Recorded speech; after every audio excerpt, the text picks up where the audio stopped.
boldly engaging the mindless propaganda of our time, apparently with reason. This is Rage of the Age.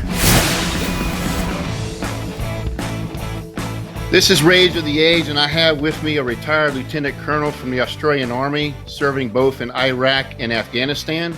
He is the professor in the School of Humanities and Social Sciences of the University of New South Wales. He's a professor of practice in global security at Arizona State University. He heads the strategic research firm Cordillera Applications Group. He's named one of the Foreign Policy Top 100 Global Thinkers in 2009. I want to introduce to you today the author of The Dragon and the Snake, How the Rest of the World Learned to Fight the West, David Kilcullen. Dave, welcome to the show. Thanks, Phil. It's great to be here. Your book definitely caught my attention because it resonates with me being a veteran. When I see titles like How the Rest of the World Learned to Fight Us, I'm like, well, yeah, they've adjusted, but it's like we really haven't catching up with them. When I look at some of the principles in your book, you describe some of these approaches, and one of them is called liminal warfare, designed to challenge us without provoking a response in us. What is liminal warfare, and how is it actually used? Yeah, so in the book, I actually have to apologize for coming up with a whole new term, because we talk about gray zone warfare and we talk about a hybrid warfare. There's a lot of different terms we use, and right. I'm like, look, I'm sorry for inventing a new one, but the reason I do that is the term hybrid warfare, I think it's a very valid concept, but it's used now by different people to mean very different things, and so I wanted to be really specific. So liminal comes from the Latin word for a threshold, right? And we'd be familiar with that in the concept of subliminal messaging, where you're getting messages that you're not aware of because they're below your threshold of perception. So in essence, the Russians, and I have an entire case study on Russia, of course, have really specialized since the Cold War and with their modern military development in playing a really weak hand extremely well. And one of the things that they have realized is that you can't be clandestine or covert in a modern world with social media and every dude's got an iPhone and stuff ends up on the internet in 5 minutes. And there's just no way to be completely clandestine.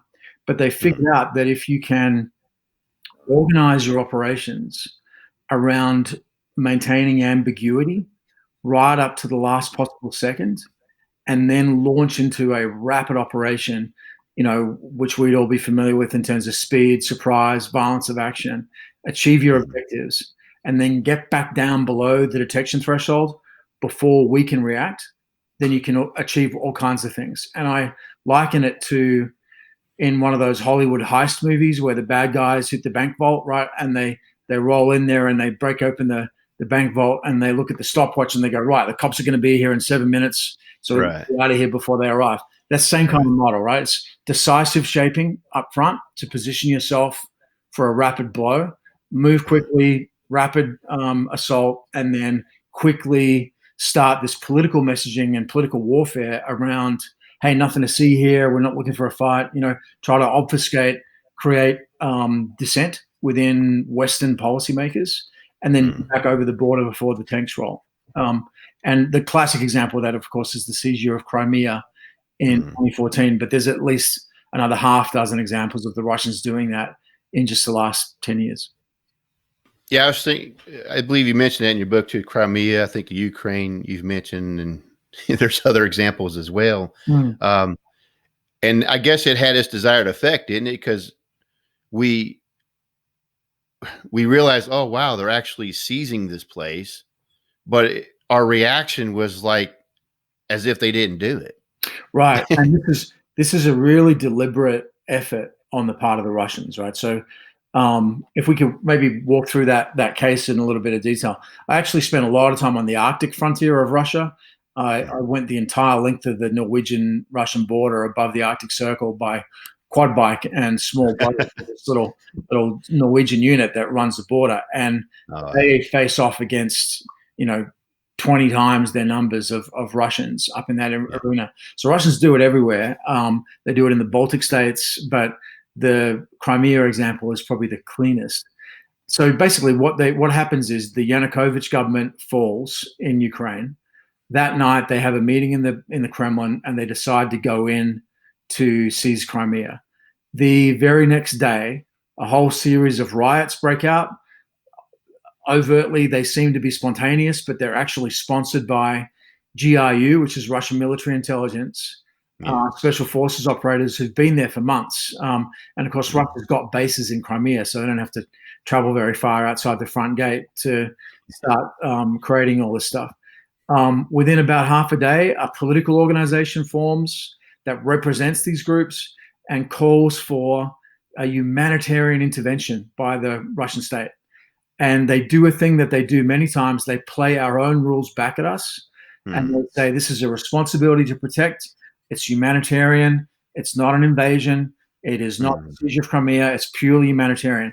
And within about a day, the Little Green Men, who are actually Russian special forces and some naval infantry guys, seize key points all over Crimea, right? Road junctions, police stations, data exchange centers, all that.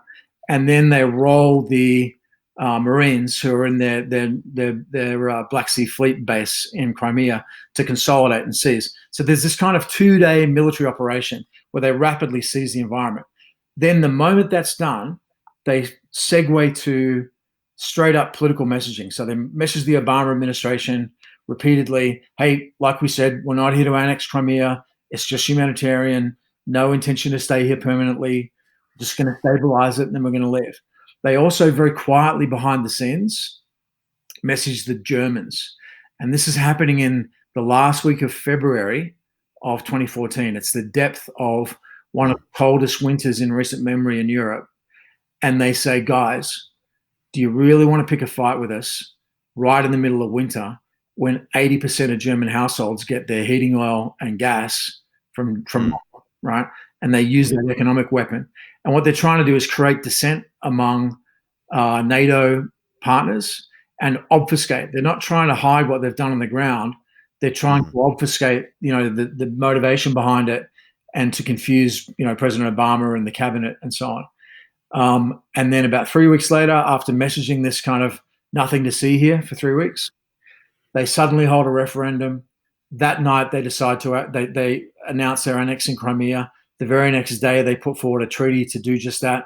And within 24 hours, they own Crimea, right? So it's basically 3 phases, right? Phase 1 is your rapid assault. Phase 2 is throwing smoke and dust and creating confusion through political warfare. And then phase 3 is diplomatic coup. And by that point, we're faced with a fait accompli, and our choices are basically fight the Russians in Crimea when they've already had a month to consolidate, or just accept it. And of course, that's what we do.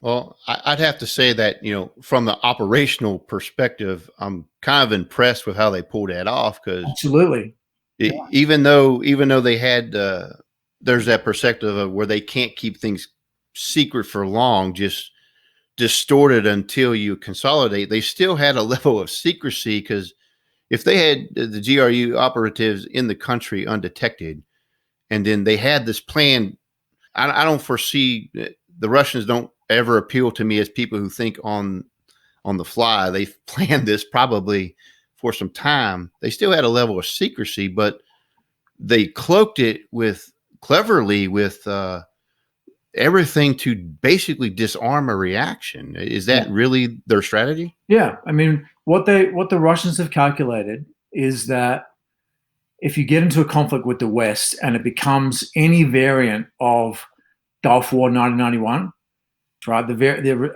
outcome is going to be, some version of the highway of death, or it's going to go nuclear, right? So what they've done is they focused a lot on dual purpose weapons that can be either nuclear or conventional.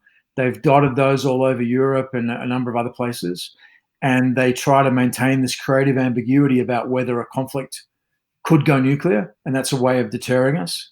But then the other thing they do is this kind of obfuscation and ambiguity, what I'm calling liminal warfare. And you can like the Russians or hate them, but from an operational tactical standpoint, They are really good, man. I mean, they are excellent at doing this kind of operation. They suck at some other things, right, which we can talk about. But at this particular variant, they're excellent at doing it. Yes. It kind of reminds me, and maybe you can compare them and see if they grew from it or if they use it as an example. The invasion of Afghanistan echoes as a similar thing to me. They guised it in some different things, had troops already on the ground, did a couple political moves behind the scene. And next thing you know, there's an entire Russian army in Afghanistan. Is that a similar approach? Absolutely. I mean, there's a long history of doing this back in the Soviet period, and many of those same ideas, Maskirovka, deception, the interchangeability of fires and forces, which is another key Russian idea, the idea of deep battle, all these ideas that originate in the Soviet period really carry forward to the modern Russian military. It's also worth remembering that President Putin and many of the senior civilian leaders around him in the Russian government are former members of the Russian intelligence services, right? So they come at this from a clandestine and covert operations standpoint. The Russians tend to have a history of looking at political warfare in a way that the West really doesn't look at. They're more at home with trying to use the political element to accomplish their superpower aims, if you will. Whereas to us, we tend to separate them. That seems to give them a current advantage right now, doesn't it?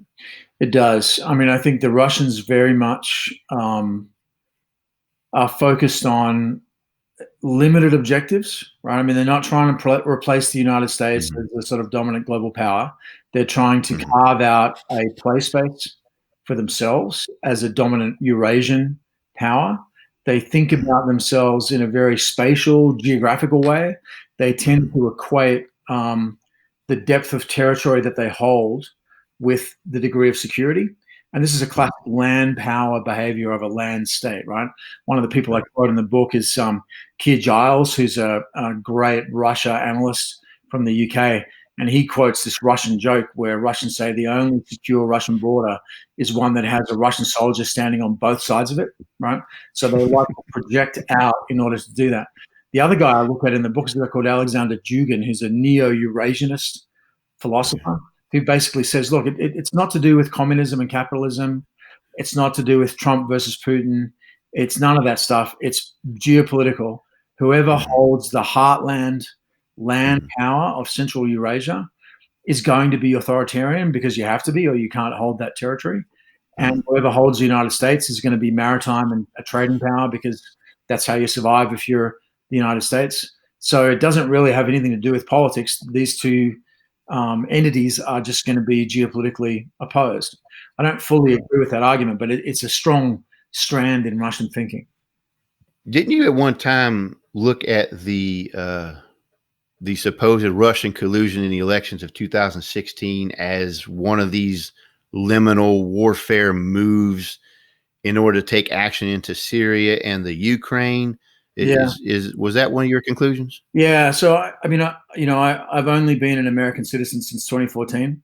So I have roughly the same amount of knowledge of American politics as an American 5-year-old. So I don't presume to get involved in US domestic politics, but I've always had a bit of what I would call a minority point of view about what happened in 2016.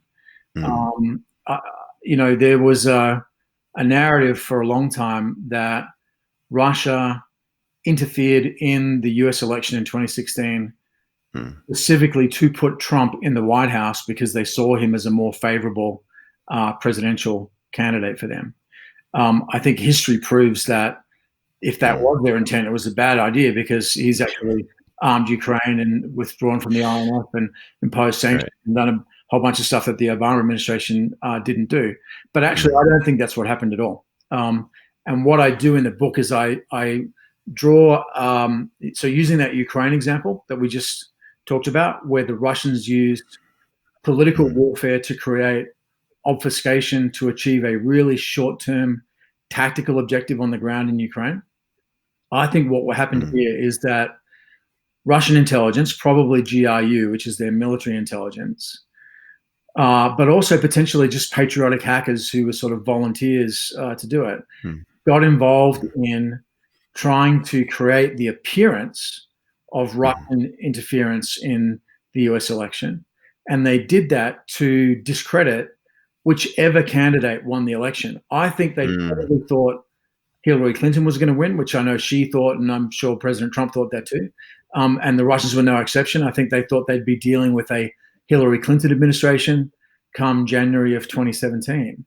But what they wanted to do was to create a period of time where the US would be distracted and divided internally and unable to stop them doing a number of things they did on the ground. So if you look at the time frame between the US election and about February, March of 2017, that was the period in which the Russians made the largest ground offensive of the entire war in Ukraine, the Avdiivka offensive. They also seized the city of Aleppo in Syria, working with the Syrian regime against US opposition, and they mounted the East Aleppo offensive in northern Syria. So they ran 3 major military operations in that period. We never even reacted to any of them because we were so busy dealing with the chaos created by Donald Trump's election and the presumption that the Russians had something to do with that. And I make 2 observations on that. One, it's classic liminal warfare. It's not covert, because that operation would only work if it was detected, right? Like if you successfully clandestinely interfered in the US election and nobody knew about it, wouldn't have the disruptive effect, right? So it had to be half-assed, right? It had to be stupid memes on Facebook and, ridiculous, Gucci for 2.0 hackers and that sort of stuff, and remaining troll farms and crap like that, because it had to be so obvious that it would become gist for an ongoing discussion. My other point would be, you can watch literally any 5-minute segment of CNN or MSNBC or most other cable news in the last 4 years, and you'll see a series of toxically partisan talking heads shouting at each other about a Russian information operation that supposedly happened in 2016, right? I'm getting old enough to start shouting at the television, but I keep on wanting to say, guys, the operation is not in the past, it's ongoing, and you now are the operation, right? You're actually perpetuating this Russian info op by the way you've become so enamored with it. There's actually a Russian term for this in information warfare. It's called reflexive control, which is about framing an adversary's view of a situation so that whether they like you or not, they continue to serve your interests by the way that they operate. It's almost like, remember, was it 20 years ago or 10 years ago when NASA put those rovers on Mars and they were only supposed to last 90 days, but they ended up running for like a decade? There's probably 2 GRU guys right now just drunk out of their minds on vodka somewhere in a dacha outside Moscow, just slapping each other on the back going, who knew we were going to achieve a 4-year outcome from our 3-month operation, right? And it's a sign of how our political polarization here makes us increasingly vulnerable to this particular Russian style of operating. Is there a difference then between the liminal warfare and just disinformation? Is it a more advanced steamroller version of disinformation? No, the fundamental difference is that it is a form of warfare that integrates tightly kinetic, lethal military maneuver with political warfare, right? So it's not just disinformation. It's not just political warfare. It is that plus little green men and shooting down airliners and seizing, people's territory. It's the integration of military, non-military, economic information means along a timeline that's driven by trying to obfuscate and shape an adversary's decision-making process, right? So it's really cognitive maneuver in some ways. Wow. It's very, I have to give it to him. That's pretty brilliant to merge those elements, and they're achieving their goals.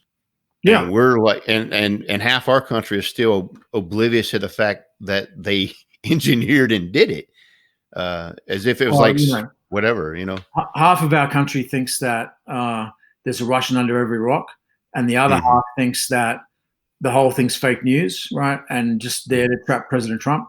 And like the truth is somewhere in between. And I think we've got to cut through those partisan lenses and those sort of echo chambers to see that. Yeah.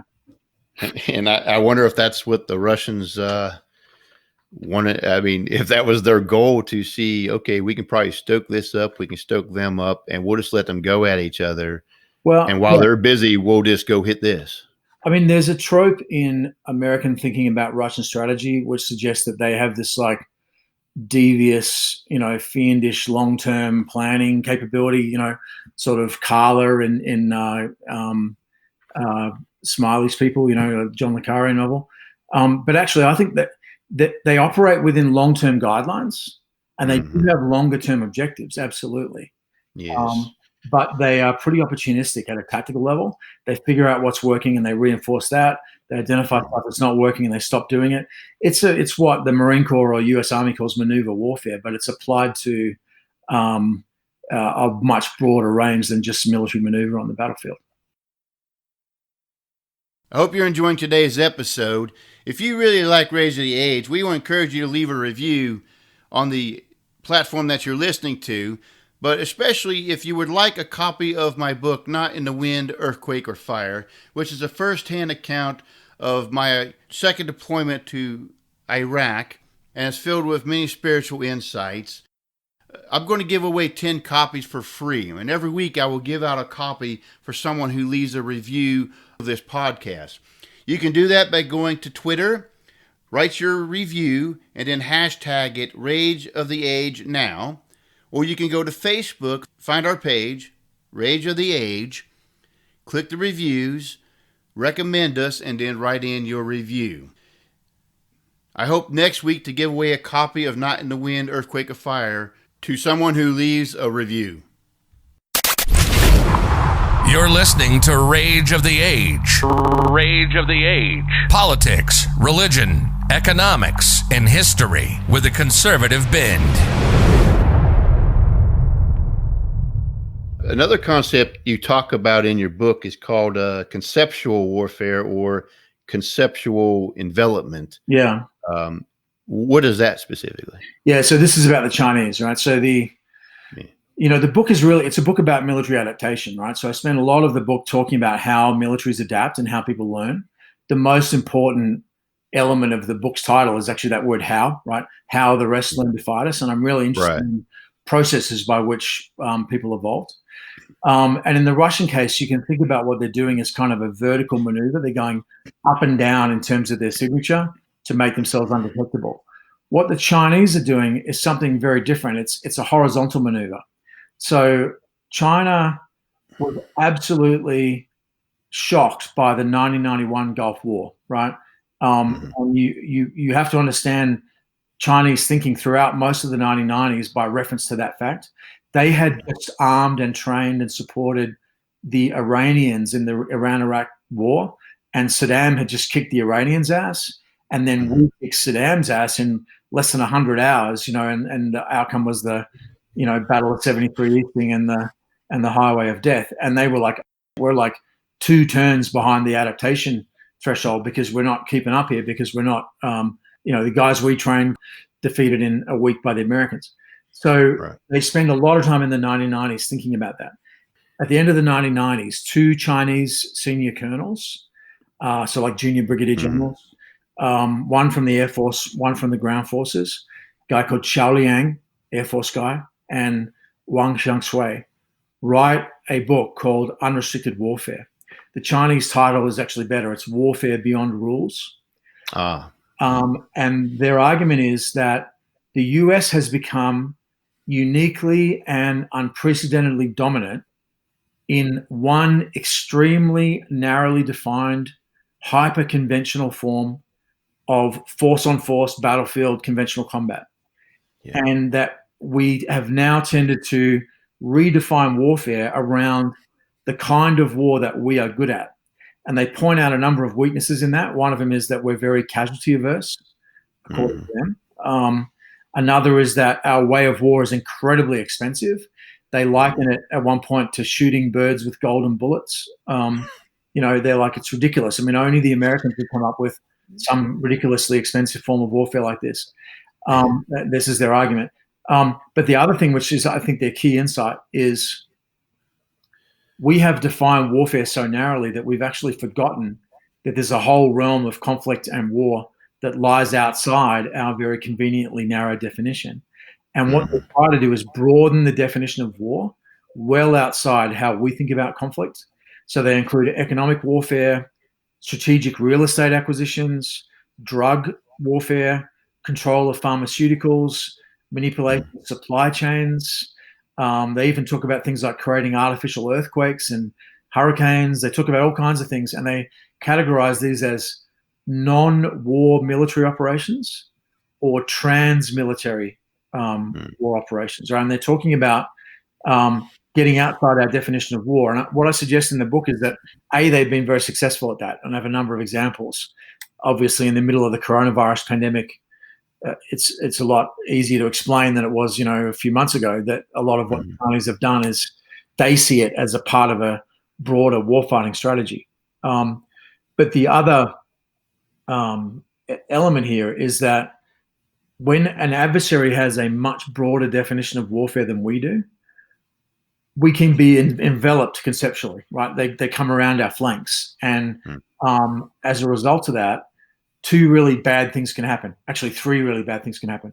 One, we can be engaging in actions that we think are normal peacetime interaction because they're outside our definition of war.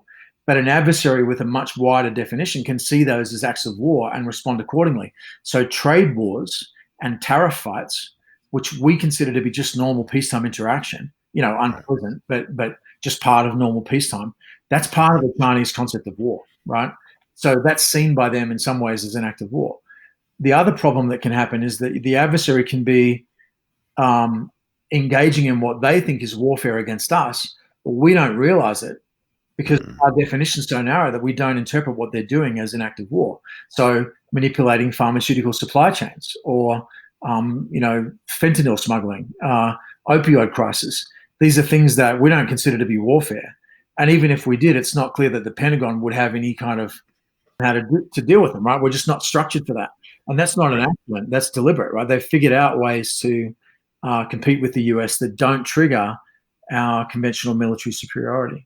And then the third bad thing that can happen is, maybe none of us have a clue and we're all just stumbling around misinterpreting what the others are doing. And we end up in a nuclear miscalculation. And I quote a speech by Charlie Yang from 2015. One of my questions in looking at these guys was, were they just a bunch of idiots running their mouths, or were they representatives of a small faction in the PLA that didn't become dominant, or were they somehow like on the mainstream of Chinese strategic thought? And the way that I sought to answer that question was by tracking their subsequent careers, right? They both ended up as general officers. One of them had a very important role in Chinese technological development. The other, Chao Liang, in 2015, was head of the curriculum development at the Chinese National War College, so training an entire generation of Chinese officers. He's recently reissued Unrestricted Warfare and made some interesting comments about Taiwan and the coronavirus. He's still a very active guy. I looked at this speech that he gave in 2015, and I'm not even sure if I can say this now with the Wuhan flu out there, but he says, I'm going to explain to you how the US does strategy. And he says, the US deliberately tanks the world economy once every 16 years on a regular cycle as a way of preserving the dominance of the US dollar. And he talks about how we started the war in Kosovo in order to attack the euro and to disrupt the European single currency. Like, it was nothing to do with Milosevic. It was all about the euro. He talks about how the Federal Reserve Bank in the US timed quantitative easing in 2014 to support the Hong Kong democracy protesters during the Occupy Central protest. It's just a bunch of stuff that's just crazy, not true, right? And I think it's worth flipping that around and saying, if the Chinese think that we have an evil and inscrutable 100-year master plan that we are executing seamlessly, through our devious approach, and we think the same thing about them, and they're completely wrong about us, maybe we're also wrong about them, right? Like, maybe we don't actually have a clue. Maybe the Chinese don't mean what we think they mean. Maybe we're misinterpreting or reading into what they're doing a lot of things that make it seem much more threatening than it actually is. Or maybe not, right? That's part of the ambiguity that we're talking about here. So for yourself, are you, of those possibilities you listed, which one do you believe it is? Do you believe that it is a conceptual type of warfare they're actually pursuing, or are we stumbling around, or are we just missing each other? Which one do you specifically think it is? So it's a bit of both. China has long had a strategy that's about rising, about becoming a great power, and about achieving its rightful place as Chinese strategists see it in the world. And until about a decade ago, the focus was on doing this through economic means and peaceful means, and biding your time, hiding your strength, and what previous Chinese leaders called peaceful rise, right? So not rising to challenge the U.S. dominant U.S. militarily. About a decade ago, we saw a shift and a move toward a demand that China get recognition for its great power status, and a move to get the military and diplomatic kudos that goes with being an economic player, and sort of throw that weight around in a way that would cement China's role. There's also another incredibly important change that's happened in China in just the last decade. For the first time since the middle of the 15th century, China now has a navy that can project warfighting power globally, right? It can't necessarily contest and defeat the United States Navy, but ever since Admiral Zheng He came back from his voyages of exploration in the 15th century, China's been a land power, right? They focused on land armies, land enemies. They've been a continental power. The last major naval battle they fought was in 1894, the Battle of the Yalu River against Imperial Japan. They fought a very small naval skirmish in the South China Sea in 1974 against South Vietnam, a country that doesn't even exist anymore. So it's been a long time since China has really done anything on the naval scene. Now they've got 2 aircraft carriers in the water, 2 more under construction, a fleet of about 20 nuclear-capable submarines. They've built a militarized sea space in the South China Sea that's now effectively becoming a bastion for them. They've got a naval base in Africa. They've got several more in South Asia.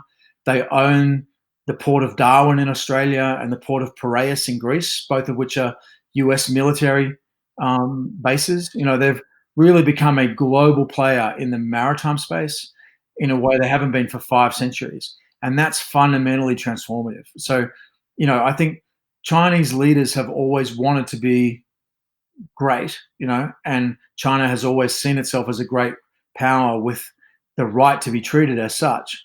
But it's the means by which they're pursuing that has really shifted in the last decade. In the West, Clausewitz has been known to say war is an extension of politics or something to that degree. Yeah. And I've always argued, no, politics is an extension of war. Right. But in the Western mind, we tend to, again, separate them. Whereas, especially in the Eastern mind with the Chinese and Vietnamese and others, they don't separate politics and war the way we do. They're very linked together. Isn't that it? Yeah. So part of that is a communist thing. And the guy that I like to quote is Trotsky, right? Who says, war is politics with fighting. Politics is war without fighting, right? And the idea that you're always doing war, it's just with different means. The other guy, and you mentioned the Vietnamese, and one of the most important theorists that most people have never heard of is a guy called Les Duan, who was a senior North Vietnamese strategist. He was the real brains behind much of what the North Vietnamese did during the Vietnam War. And he put forward an idea that's very influential actually in guerrilla circles, particularly in Latin America, known as the combination of all forms of struggle. So his idea is that if you imagine yourself advancing on a broad front, and there's a military part of that, economic, diplomatic, criminal, espionage, intelligence, a whole range of things, you advance across that whole variety of peaceful and non-peaceful means. And when you get blocked in one area, you exploit around that using another means. Right. If you get blocked diplomatically, you might go economic. If you get blocked economically, you might go military. You're always advancing somewhere. In our own politics, the Antifa groups on the far left have a motto which they talk about as diversity of tactics, right? Which is basically tactical application of that lays one idea, which is very popular in the West. Mao Zedong obviously had many similar ideas in the way he spoke about People's War and how its application. And I think what we see from the Chinese is a combination of some of that left-wing communist theory that goes back a long way, plus traditional Chinese approach to what you might call, maneuver warfare. I was going to ask you that, but I guess you kind of answered it. It would seem that the Chinese have a wealth of tradition in fighting directly, but also from another, conceptually from different angles. I mean, they have Sun Tzu to, win the war before you actually fight it. Right. Only losers go to war and then figure out how to win it. And to me, that's like the Western approach a lot of times. And then you have Mao Zedong, where you can shift the levels of your resistance depending on what you're coming up against. Right. With the goal, obviously, to win it, but you shift according to what you got. And this conceptual thing, I mean, it's not made in a vacuum, I don't think. It's just more developed, I guess. Is that how you see it? Yeah. So I think about it as, and there's a US way of war, right, which we shouldn't ignore, but it's Grant and Sherman, it's Patton, it's Eisenhower, it's total war, right? And we tend to be more comfortable, even though we often don't act this way, but we tend to be more comfortable with the idea of war as a toggle switch, right? Yeah. You're at war or you're not at war. You're at peace or you're not at peace. And if you're at war, it's total war, right? Whereas actually our real history is much more irregular conflict, right back to the Mexican War, the middle of the 19th century. That's what we mostly do. But how we like to think about war is more, Sherman's March to the Sea and Grant at Richmond and all that. The Chinese and the Russians think about war not as a toggle switch, not even as a dimmer switch. They think about it as a graphic equalizer, right? Where you can dial up or dial down the pressure across a wide variety of different different elements in order to achieve an objective, right? And it's a much more broad and subtle way of thinking about it. What about the snakes now? You talk about snakes in your book, more, I guess, terrorist-oriented, jihadist-type groups that, I guess the word you use is totally asymmetrical. They're not trying to, whether they could or not, they're not looking to build a conventional force per se to faces. They just fight in any other way possible. What's your take on those? Yeah, so I should say that the title of the book comes from testimony by President Clinton's CIA director, a guy called Jim Woolsey, who's probably one of the most prescient analysts of this stuff that's ever been. And he really shaped my thinking as I was writing the book. And in his testimony in 1993, so just a few months after, 15 months after the fall of the Berlin Wall, after the collapse of communism, and a couple of years after the Gulf War, he's giving his testimony to become the CIA director, and he's asked by the committee, what do you see as the post-Cold War threat environment? And he says, we've slain a large dragon, but now we find ourselves in a jungle filled with a bewildering variety of poisonous snakes. And in many ways, the dragon was easier to keep track of. And he goes on for like 400 pages of testimony to lay out this incredibly detailed view of and prescient view of what's going to happen in the 90s. You can summarize that by saying that he sees the threat as coming from snakes. And what he means by snakes is weak states, failing states, or non-state actors, right? So in the book, I don't just look at dragons, so Russia, China, to some extent, Iran and North Korea. I also look at the weak states, failing states, non-state actors. And I look at how they've evolved and adapted. And I have a number of case studies in there. Lebanese Hezbollah, Al-Qaeda, Islamic State, group called Hayat Tahrir al-Sham, which is the Al-Qaeda ally in Syria. And I show how they have evolved in a very different way. I mean, if you think about what we've been talking about with the Chinese and the Russians, it's very conscious adaptation, right? They're looking at us, they're identifying our weaknesses, they're noticing that we're tied up in the war on terror, so we can't interfere, and they are consciously adapting in ways that make it hard for us to deal with them. Non-state actors are much more unconscious and reactive, right? So they actually co-evolve almost in an ecosystem with their main adversary. And the case study that I use to illustrate that most heavily is Lebanese Hezbollah, precisely because they've been fighting the same enemy, Israel, in a really tiny geographical area for more than 30 years now, right? And you can see how over time the Israelis innovate, so Hezbollah reacts, so the Israelis react to Hezbollah's innovation, so then Hezbollah reacts again, and you get this tit-for-tat adaptive process where over time people co-evolve to the point where they actually start to look like each other. Look at one of the elite Hezbollah units. There's YouTube videos out there that you can see if you're interested, engaging in training, and compare that to an elite Israeli unit like Sayeret Matkal or Golani Brigade. The way those guys operate, and obviously totally different ideology and everything else, but the gear they carry, the way they work, the way they move, how they move through terrain, how they use signals intelligence and indirect fire, it's all very similar. And it's because they're sort of two halves of a coin, no pun intended, where they basically evolved together in the same hothouse environment of southern Lebanon. And, we've done the same thing, right, with Al-Qaeda. Islamic State emerged from the ashes of Al-Qaeda in Iraq, and the way they operate and the way they look is very much like how our Iraqi allies operate and how our special forces operate. So there's this kind of mirror imaging of techniques and cross-pollination and copying from each other that goes on between actors in that irregular warfare space. Through all of military history, like things were flashing through my head as you were talking about this. There's always this thing where somebody will come out with an innovation, particular tactic or a certain weapon, or it gives them an advantage, and then the enemy not long after copies it.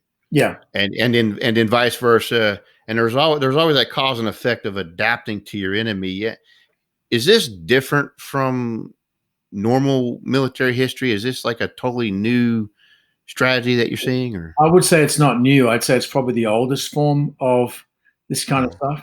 I think what distinguishes it from the adaptation that you're talking about is that it's almost entirely unconscious, and it is actually much better explained by ideas from evolutionary theory, like natural selection, social learning, artificial selection, predator effects, right, than it is by the kinds of conscious adaptation that traditional militaries do, right? So we can get into this in as much detail as you want, but there's a couple of, most literature about military adaptation is really drawn from the same body of innovation literature and change management literature that you see in the business world, right? It's really similar stuff. It's about how you manage through uncertainty, how you understand your strengths, weaknesses, opportunities and threats, how you come up with an approach. A guy called Steve Rosen, who's one of the foremost exponents of this idea, talks about peacetime versus wartime adaptation.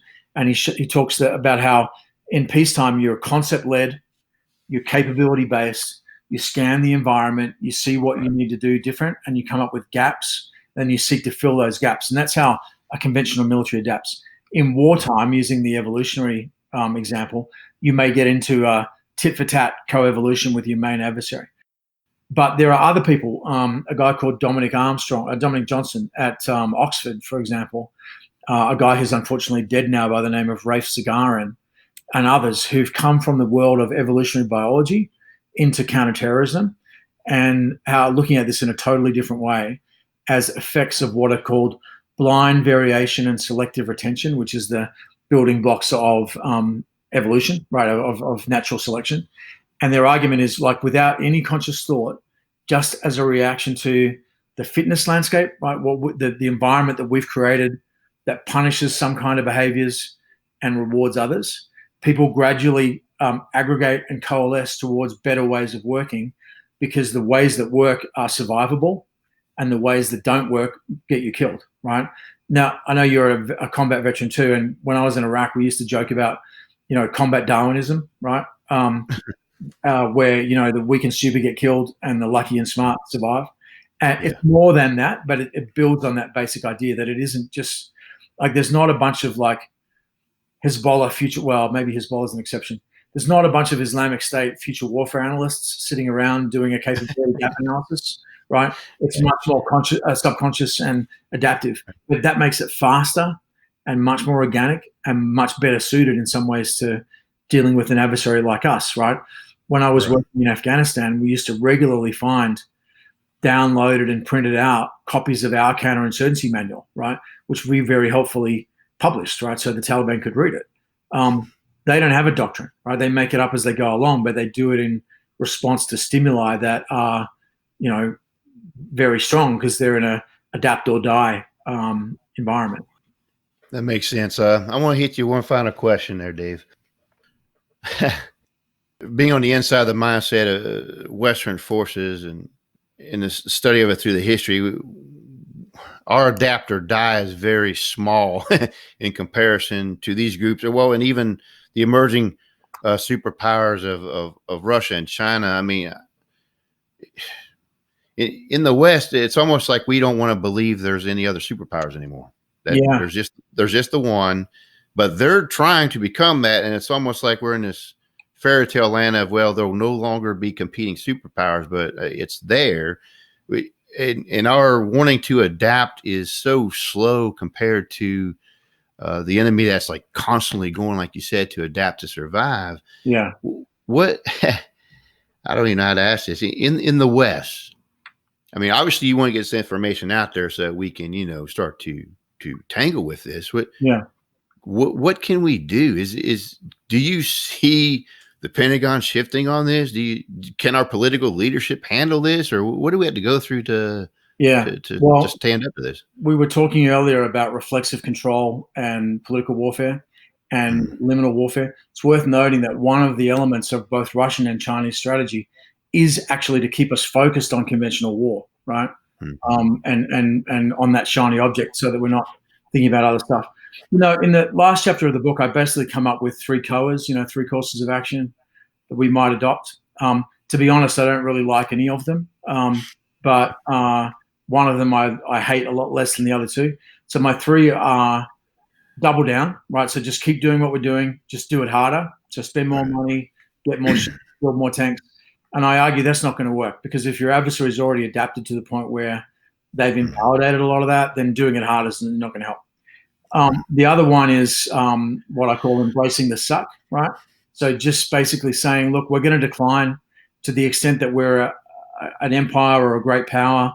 All great powers and all empires eventually decline. We'll be no exception. So let's just make the best of it. Let's try to go for a soft landing. And probably both President Obama and President Trump would hate me for saying this, but I actually think that both President Obama's strategy of leading from behind and President Trump's strategy of America first are basically variations of embracing the suck, right? And I don't think that works either, because who are we handing over to? Who's taking over that would be acceptable to us, right? There's no successor that would, or even a group of successors that would be an acceptable outcome. So that doesn't work. And my final option, which again I don't like particularly, is what I say is to go Byzantine, which is to play, right? To figure out how can we squeeze a millennium of additional influence out of the system that we've got now, which is what the Byzantines did after the fall of Rome. And I look at various ways that they did that: maintaining key control over key technologies, selectively copying from their enemies, maintaining agile mobile forces rather than trying to occupy and govern foreign territory. A whole series of ideas. There's about 50 of them in the book, but I lay out a whole bunch of ideas. The most important one, though, is focusing on resiliency and unity and effective governance at home, right? And not becoming overstretched because we're not paying due attention to that internal resilience. I love the term going Byzantine. It's like going medieval, but it's Byzantine. Yeah. It's a different approach. It's going medieval with better wine and food. Yeah. Dave, it's been a real pleasure having you with us today. I'm glad you talked with us. Thank you so much. Thanks, Phil. It was great chatting. I really enjoyed it. It is time now for the question of the week.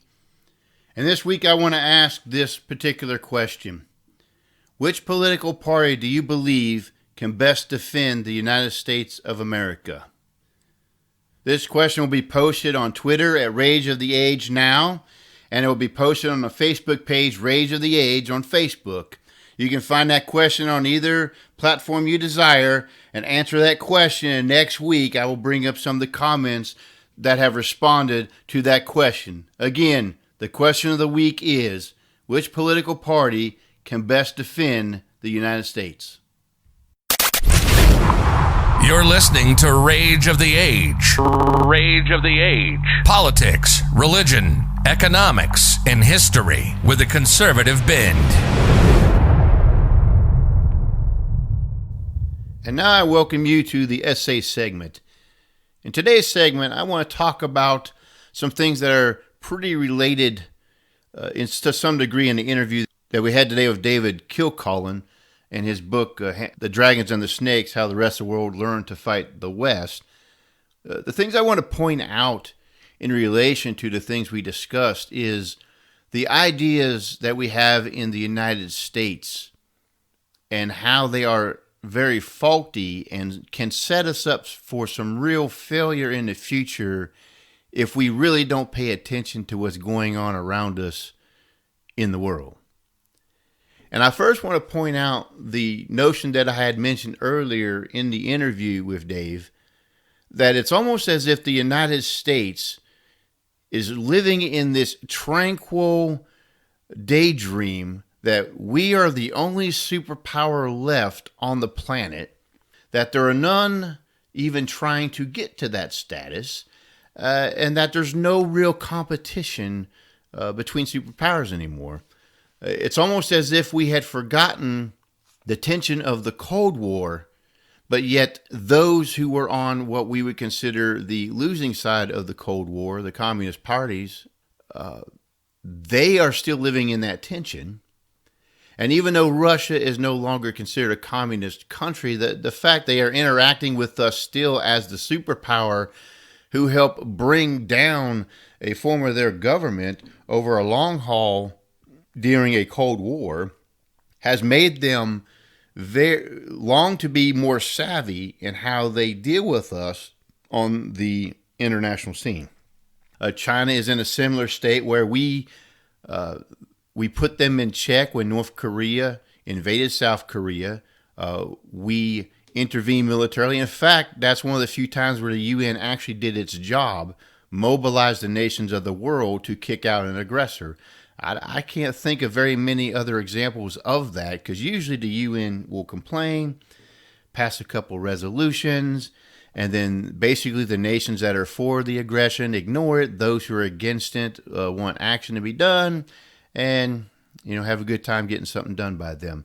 But in the Korean War, the United Nations actually did what it was supposed to do, and the whole world mobilized militarily to stop an aggressive power from wrongly invading another, unannounced. I'm just going to take your country and merge it into mine.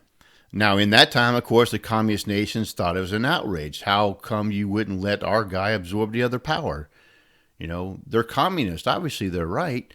It's for the greater good type of argument. So naturally, they were against it. Whereas the rest of the free world, back when that was, worth fighting for, the free world responded and defended South Korea. Now, since that loss and through other things that Dave Kilcullen had mentioned in the interview, when China saw that their weaponry and the things the orientations of the military and the operations that they had invested into Iran, and that Iraq beat Iran in the Iran-Iraq war in the 80s, which was a very long, bloody war for most of that decade, that when we came in and totally unhinged the Iraqi forces in the Gulf War back in 91, that panicked the Chinese. Like, wow, our systems would totally get just destroyed by the American power. And of course, they have learned over the years how to deal with this in a conceptual warfare. And China and Russia, of course, are the big examples of superpowers. And of course, you have the minor states who are still our enemies and competing with us, who are trying to find ways to gain a leverage against us. Now, I want the nation at large to truly comprehend what I'm about to say. Unless your head has been in the sand and you've been living in a bubble, which is possible in this country, you can live in your own little bubble. But if you're aware of what's going on in the world, maybe this will shock you, but we actually have enemies who hate our country and want to see harm done to her. And they will use any and every means to make it happen. And as we discussed in the interview with David Kilcullen about his book, The Dragons and the Snakes, they don't always come out and fight with you directly. There are ways that they engage us that we just assume is not a type of warfare. The thing we need to realize is we have to recognize that we have actual enemies, and we have to keep an eye on them like they're enemies. So that when there's things that they do, and of course they're going to try to spin it to their favor, we have to always be skeptical and go, well, what are you trying to get out of it? That's something we have to always ask, because trust me, they're doing the same, but it's almost as if we tie a hand behind our back and say, well, we're not going to use our full ability because it's not fair, or we'll look bad, or we're concerned about this, that, or the other. And of course, there's the political divide in our nation, which I will talk about in a minute, which gives us trouble. But in the end, we have to be aware of the threats to this country, and we as a sovereign nation have a right to prepare for them and be ready for it and to address it even directly. That when our enemies are trying to play moves on us, we should be aware and we should call it out directly for what it is.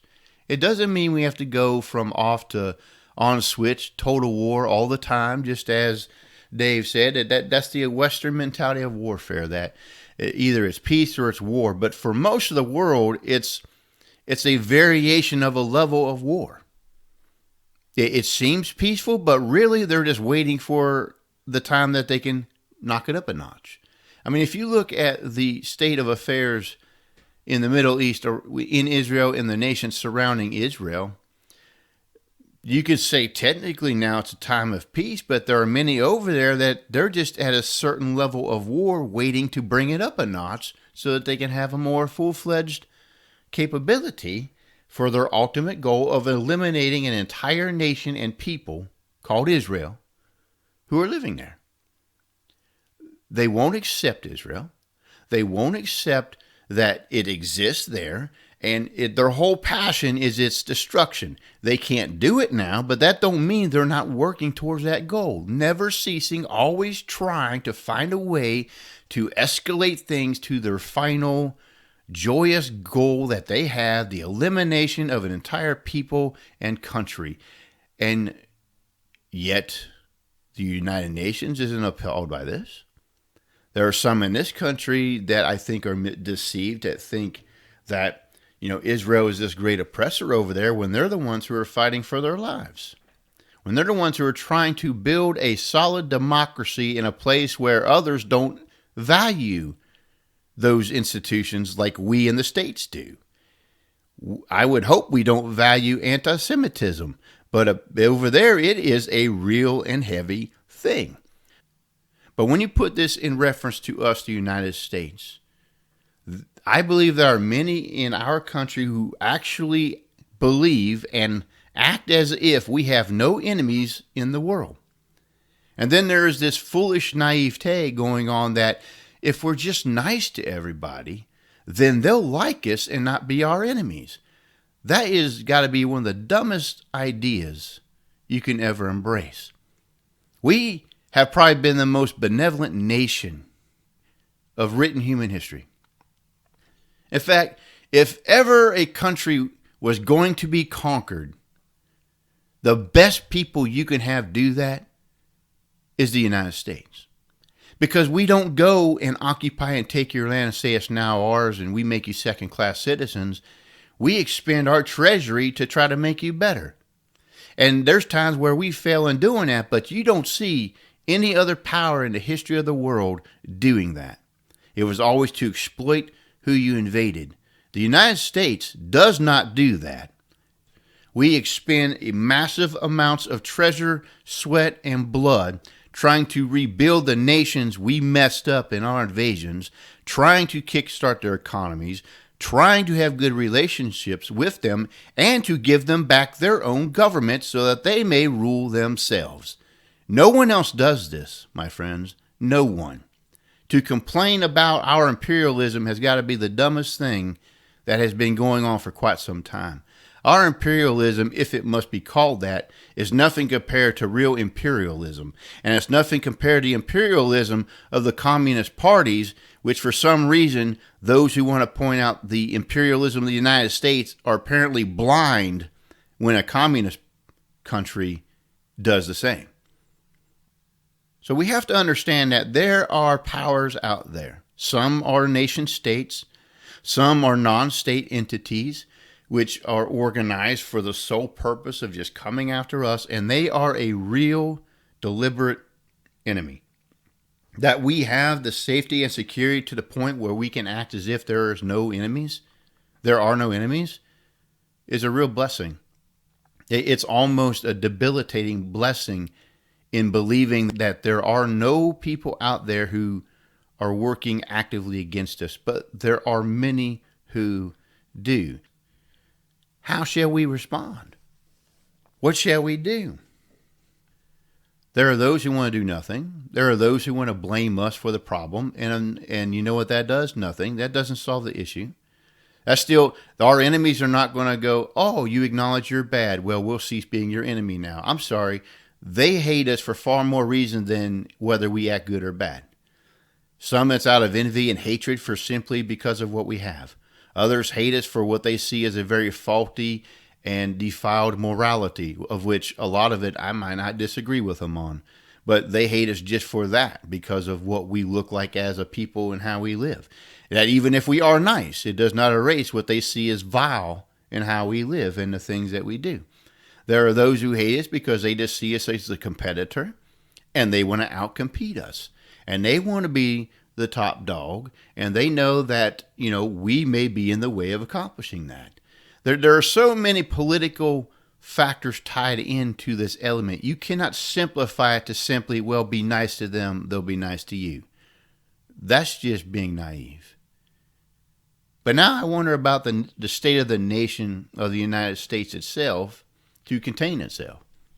Can we, on a political level, get to a point where we can acknowledge there's an actual national security threats that we need to contend with, and not let it be a contest between political powers trying to jockey for position and political points over every little event that happens with somebody?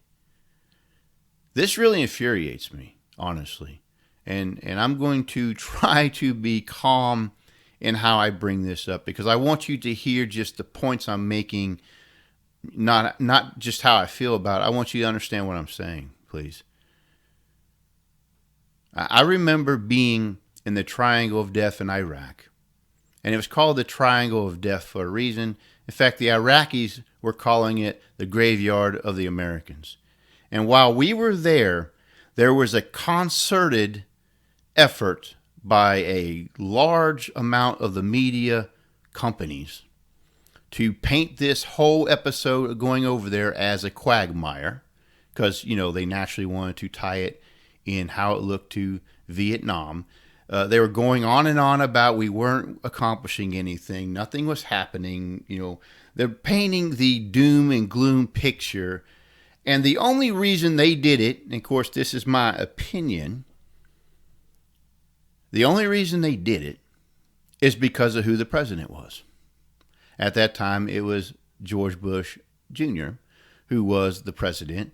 So naturally, the media, who overwhelmingly has a liberal left-wing presence, kept trying to paint our national security efforts in a negative light, hoping it would reflect upon that president. Well, fast forward a few years. We got through that. In fact, we cleaned that area out. That triangle of death, it was actually cleaned out by our troops. And ironically, and I'm wondering if this was ever even reported in the news much, but what helped us get rid of Al-Qaeda was the Iraqis themselves. They were fed up with the atrocities and the brutality, which apparently wasn't making as much news as our incompetence, supposedly. But the local Iraqi people were so fed up with the terrorists themselves, and because the Iraqi people were allowed to actually keep and bear arms, military-grade arms, and they were allowed to have those, we didn't take that right away from them. There's another lesson for you. But they formed this group in our area, and you'll be surprised to know what the name of that group was called. The Sons of Liberty. That's just so ironic. They helped us get rid of those terrorists because they could find them easier. And when we worked together with them, it was a quick cleanup process, and the brutality of the enemy began to work against them. But the thing is while we were there and the times were bad, I'm just going to say it plainly like this. There was a political group of people, usually from a particular party, you can discern which one that is, who were rooting for us to lose. They were hoping we would get our clocks clean. They were hoping we would leave in humiliation and shame just so they can say ha to the president and then try to steal political clout from that. And I am absolutely irritated by that notion that you would cash in on the blood of American soldiers just to gain a political office. For that, I don't believe you deserve any power, honestly, because you'll waste blood for anything to gain what you want. But be that as it may, it makes me want to ask this question, maybe even a few questions as I close out this essay segment. Just think about this. I'm going to ask the question, and I'm just going to pause for a moment to let the question sink in, and maybe you can see the ramifications of what I'm trying to say here. If you were the enemy of the United States, and maybe some of you are, who knows? But let's say you were a country, or you were part of this terrorist group cell, and you wanted to take down the country. Who would you root for to win the presidency? Which political party? Who would you as the enemy rather have in power, and who would you rather not have in power? Which one is more concerned about the fairness of how the United States is treated, secure or concerned about the safety of her citizens, even abroad, and concerned about our national security? Take a guess which party the enemy would prefer be in charge. I'll just wait a second. I think we all know the answer to this. Now, if you're conservative like myself, and I know that that's a broad spectrum, some are more conservative than others. There are times where maybe I'd be accused of not being conservative enough on some things, and that's going to happen. There's no one litmus test for that, but I have a basic understanding of principles that most conservative has, that each nation has the right to its own sovereignty, and that a nation has a right to its own self-defense, and that a nation does not have to lay down for its enemies to trample over it, and that we have a right to defend ourselves, and to acknowledge that we have enemies and that we can take actions to protect ourselves from those enemies. But maybe you hear this and you're of the opposite persuasion. And maybe you're upset that I would imply that one party wouldn't defend this nation versus another. Well, I just asked a question for you to think about. Because I'm pretty convinced if I was the enemy, I would not want a conservative in charge of the country. I would want somebody who was more catering, someone who would just cave in on every issue, the one who is so embarrassed that America might look like such a bad person that they'll give you whatever you want, that they won't react to any aggressive action that you do. Yeah, that's the person I would be in charge. Well, I'm just going to ask that question. Which party do you think that is? I don't even have to name it. I think we know. I would prefer one that would look after the nation and its interest, which is my interest, the United States of America. And rest assured, you can think that is so ignoble to think of such a thing, but I promise you, in China, many of them are proud to be Chinese and they want what's best for China. In Russia, there are many who are proud to be Russians and they want what's best for Russia. And they're not ashamed to be Chinese and they're not ashamed to be Russian. And there's people all over the world, they're not ashamed of who they are. We don't have to be ashamed of who we are either. We have to acknowledge there are enemies. We have to acknowledge that they fight in ways different than ours and we have to actually engage them on that battlefield. And we have to have a concerted political effort that admits there's enemies and will actually do something about it and be prepared for it. And quit using it for political fodder that you can chew up because you think you're going to get a quick score on some political points, but it always comes at the blood of those we send abroad. You've been listening to Rage of the Age. If you loved today's podcast, make sure to leave a review on the media you're listening through. Secure future episodes by heading over to rageoftheage.com and clicking the RSS feed button. Until next time, this has been Rage of the Age.